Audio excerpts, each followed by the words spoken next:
On June 29th, 2021, after the Constitutional Court found Jacob Zuma guilty of contempt of court and sentenced him to the escort prison, I predicted on that day that there would be riots in Nkandla and throughout KZN, and that South Africans should take precautions to protect themselves.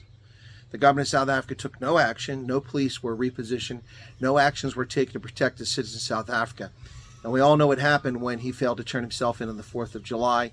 Initially, the attacks occurred at the Mui River toll plaza, where 100 trucks owned by black South Africans were torched, and on it went from there.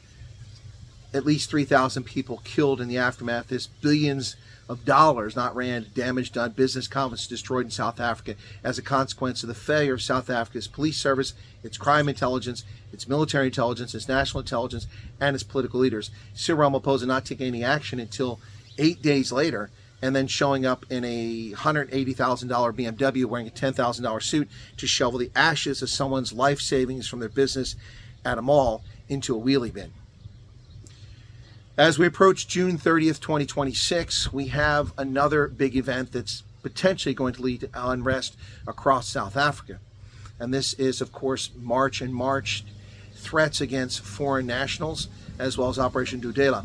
These are nasty people who have a dislike of others, and their bigotry and racism against other black Africans is shocking. Now, to be fair, no one should be in a country illegally, and these people shouldn't be there. But attacking their shops, threatening their lives, murdering people, destroying their homes, and threatening their safety is unacceptable. That is not tolerable behavior. They should simply be deported back to where they came from. But this is a scary thought. So going forward, I'm issuing a word of caution to South Africans today that there is a potential for a repeat, and potentially even worse, this time in multiple locations around the country, what we saw unfold in July of 2021.